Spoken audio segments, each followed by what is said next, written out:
aluna, olá aluno, bem-vindo a mais uma aula de Física aqui pela TV Educação e também pela plataforma Gonçalves Dias. Bom, aula de hoje nós vamos falar de gases e termodinâmica, né? Então essa aula aqui ela faz parte de todo um conjunto, né? Você está estudando aí no quarto período, né? A parte de termologia e termodinâmica, né? Calorimetria. E hoje, né, o assunto de hoje é o início da termodinâmica, não é? Então vamos estudar as relações de temperatura, só que aí em movimento, tá certo? Então fica ligadinho na aula de hoje, pega papel, caneta, faça suas anotações, certo? Que é importante que você tenha esse registro. Conteúdo de vestibular, né? A prova do Enem caiu bastante questões aí sobre essa parte de termologia e de termodinâmica, tá ok? Então vamos lá. Bom, então a termodinâmica, fazendo a etimologia da palavra, aqui nós temos duas palavras juntas, né? Então termo remete àquela ideia de temperatura, né? De tudo que vem relacionado à temperatura, né? Ao movimento de moléculas, movimento de partículas, ok? E dinâmica, né? A palavra dinâmica remete lá àquela ideia lá das leis de Newton, certo? Que é um movimento dos corpos, né? A condição de movimento ou de não movimento, mas preocupado em saber como é que começa essa relação e como é que finaliza, não é? Onde se fala de forças, se fala de trabalho, certo? Então, esta parte da mecânica ela está sendo inserido aqui nos estudos, né, térmicos. Então, nós falamos aí de termodinâmica. Então, a termodinâmica ela é uma parte da ciência, né, uma parte da física, que ela vai estudar basicamente, não é? Basicamente, essa interação entre essas partículas, tá, ok? E a consequência do movimento dessas partículas quando elas têm aí uma diferença de temperatura, por exemplo, ok? E se discute muito aqui essas relações termodinâmicas relacionadas às máquinas, ok? As máquinas térmicas. As máquinas térmicas elas foram responsáveis, né, até por uma revolução industrial, ok? Então, advento dessas máquinas, o que elas faziam, né, e o que elas fazem até hoje, teve aí uma grande revolução na sociedade. E antigamente utilizava-se um carro, por exemplo, de tração animal, né, que são as carroças, as carruagens, certo? Então, com a termodinâmica, isso mudou, porque chegaram aí os carros, né, os trens, começaram ali com os trens, com os navios, que funcionavam a combustão. Naquela época, combustão de carvão, né, utilizava-se mesmo a madeira para queimar, né, a lenha para se queimar. E com isso tinha o movimento da máquina, né? A máquina ela entrava em movimento por conta daquela combustão, certo? Então eram apelidadas aí, né, o trem era apelidado até de Maria Fumaça, justamente por conta, né, da grande quantidade de fumaça advento aí dessas combustões, né, que eram jogadas aí no espaço, né, que eram não, que são jogadas até hoje no ambiente, tá certo? Então essa termodinâmica, né, essas máquinas que levam aí toda essa física por trás, elas conseguiram fazer isso com a sociedade e fazem isso até hoje, ok? Nós estamos num processo também de mudança, né? Nós vamos pensar nos veículos. Utiliza-se muito no Brasil ainda os veículos com a mesma queima de combustível, né, do que há tempos atrás. É a mesma tecnologia, só que um pouquinho mais aprimorada, né? Nós não utilizamos mais a queima da lenha, mas utilizamos a queima de um combustível fóssil, né, que é o petróleo, que é a gasolina, que é o diesel, ok? Então nós utilizamos ainda essa queima, o motor a combustão, né, o motor que funciona com princípios termodinâmicos, ok?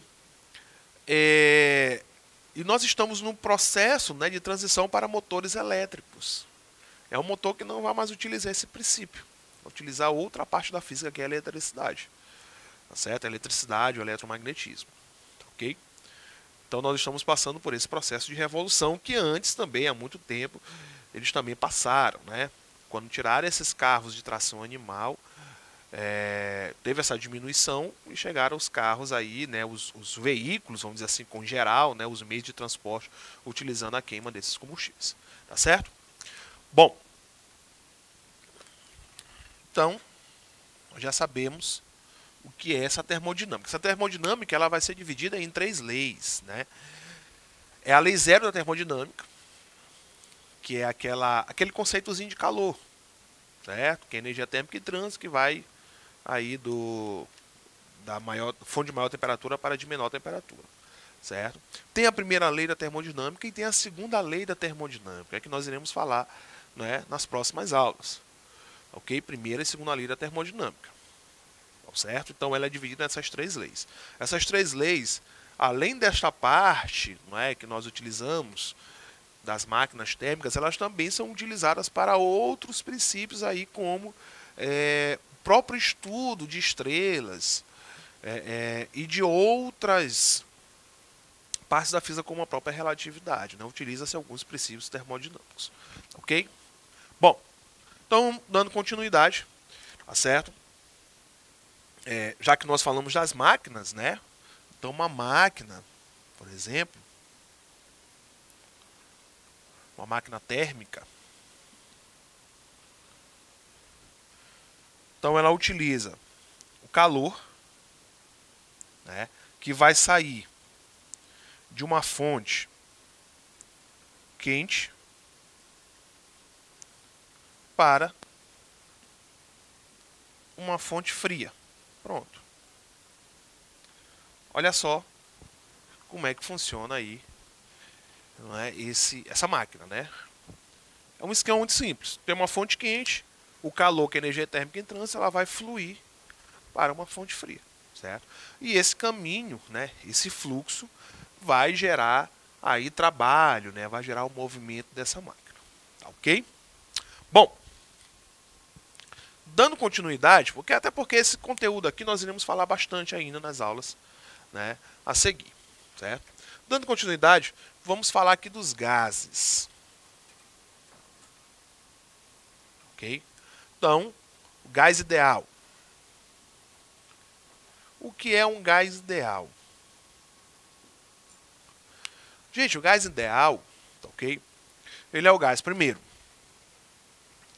que as suas dimensões elas são desprezíveis, tá certo? Ele está com uma alta velocidade e ele tem aí essas moléculas, elas entram em choque, né? Porque estão em alta velocidade. Então, esse choque entre elas vai ser um choque perfeitamente elástico. Então, essas são as características de um gás ideal. E a partir das características desse gás ideal, nós podemos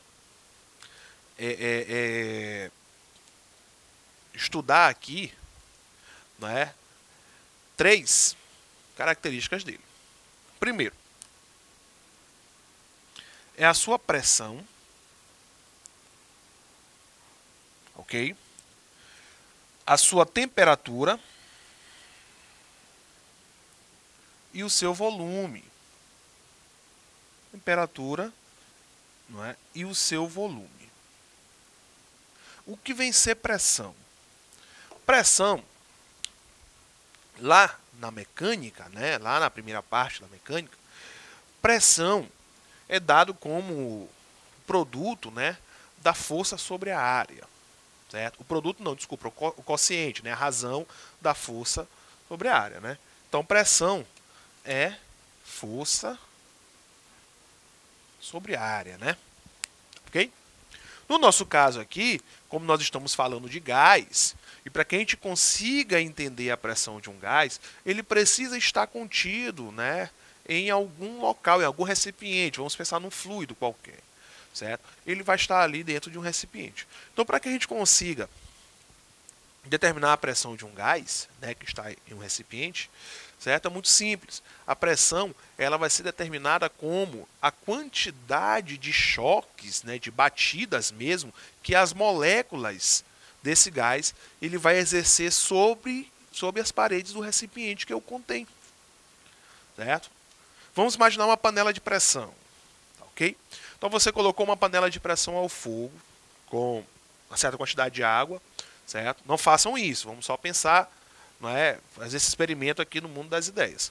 Você colocou lá, né, levou ao fogo e deixou lá por um certo tempo.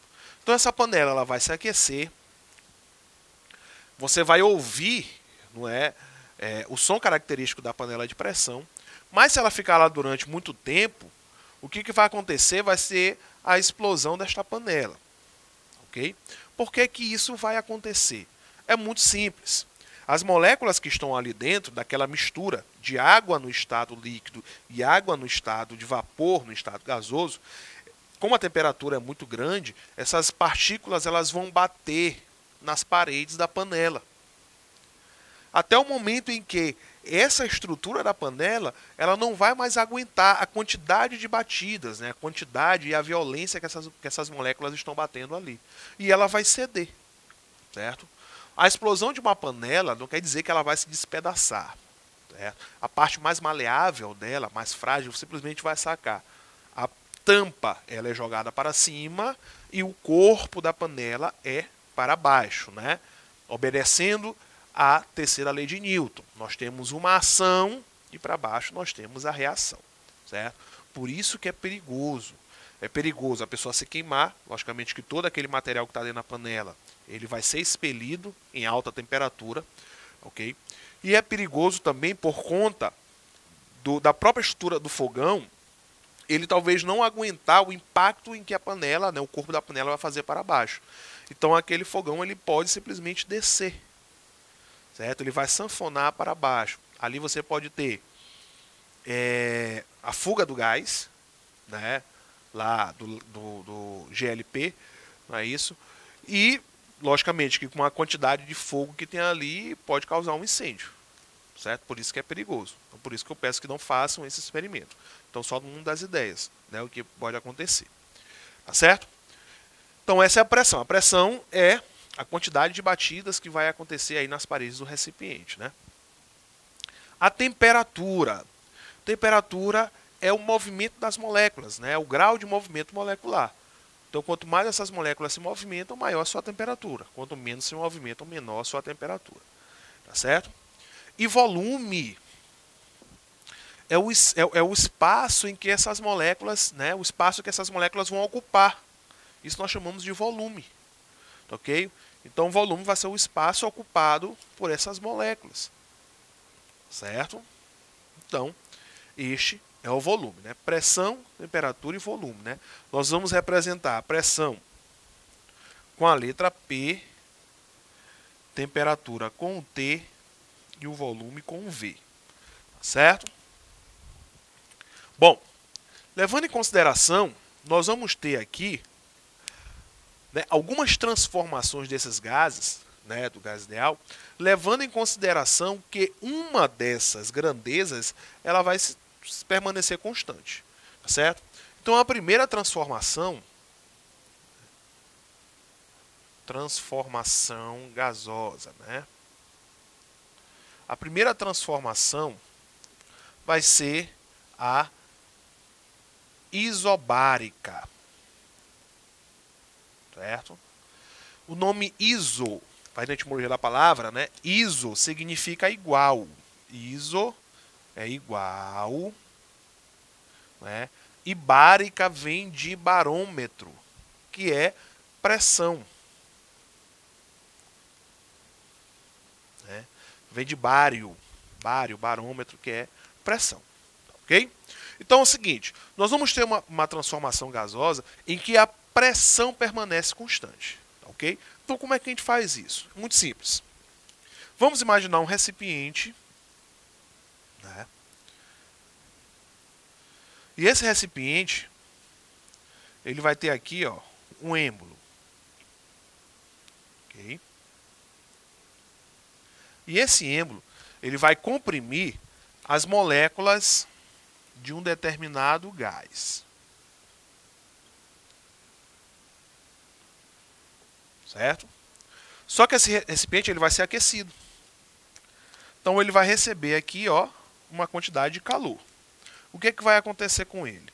Vamos supor que esse recipiente ele é inextensível, ou seja, ele não sofre dilatações, tá certo? Ele não vai aumentar o seu tamanho, tá ok? Então, no momento que ele é aquecido, o que vai acontecer com este gás?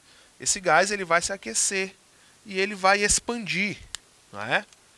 Ele vai expandir, ou seja, ele vai aumentar o seu volume, certo?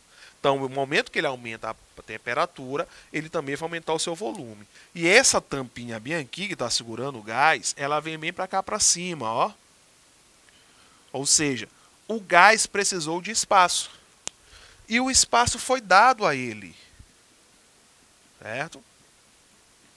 Precisou de espaço e o espaço foi dado. Ou seja, aumentou a sua temperatura, com isso aumentou o seu volume, mas a pressão permaneceu a mesma. Porque as moléculas, no momento que elas foram batendo ali na parede, né, que é na panela, na tampa de cima, essa tampa ela foi cedendo. Ou seja, não aumentou a quantidade de batidas. Continuou a mesma, né? A quantidade média de batida continuou a mesma. Tá ok? Então é o seguinte. Esse aqui é o volume 1. Vou chamar aqui volume 1. E o volume 2. O volume 2 é maior do que o volume 1. Ou seja, houve um aumento no volume. Isso porque eu tenho aqui temperatura 1, foi aquecido, então aqui eu tenho temperatura 2. Então o volume aumentou porque houve um aumento na temperatura. Certo? Houve um aumento na temperatura. Então, temperatura e volume são grandezas diretamente proporcionais. Então eu posso fazer uma leizinha chamada de lei de Charles, que é o seguinte, ó. Volume 1 sobre temperatura 1 vai ser igual a volume 2 sobre temperatura 2. Então essa é a lei de Charles, ok? Podemos representar isso em forma de gráfico, ó. Gráfico, temperatura e volume, ok? Esse gráfico vai ser de grandezas diretamente proporcionais, ou seja, à medida em que há o aumento do volume, né, há o aumento também da temperatura, né? E isso mantendo aí as mesmas proporções. Então aumentou a temperatura, mantendo a mesma proporção, aumentou o volume, certo? Lei de Charles. Então essa é a primeira transformação, chamada de transformação isobárica. Certo? A segunda vai ser a isocórica. A isocórica que também é chamado de isométrica ou isovolumétrica, né? Também pode ser chamado de isovolumétrica. Ou seja, muda-se o volume. Quer dizer, muda-se não, desculpa. O volume permanece constante. Muda-se apenas pressão e temperatura. Então ali vai ser basicamente um pouquinho diferente daqui, porque nós vamos ter o recipiente. E este recipiente ele vai ser aquecido, mas ele não vai aumentar seu volume. Ou seja, as moléculas elas vão bater, não é? Elas vão bater aqui no êmbolo, só que o êmbolo não vai ceder. Então, no momento em que ele é aquecido, o êmbolo permanece no mesmo local. Então, eu tenho aqui as moléculas agindo. Quando ela é aquecida, essas moléculas elas vão, ó, bater mais aqui nas paredes do recipiente. Ou seja, eu vou ter aqui, ó, temperatura 1 e temperatura 2, de tal forma que a temperatura 1 é menor do que a 2, né? Aumentou. Advento disso, como ele não deu o volume, a pressão ela vai aumentar, ou seja, nós temos o aumento da pressão. Então nós utilizamos também a lei de Charles, porém para pressão e temperatura. Ó. Pressão 1, temperatura 1, vai ser igual a pressão 2, temperatura 2. O gráfico ele é o mesmo, só muda a referência, ok? Então, com essa informação, nós finalizamos a aula de hoje e até a próxima.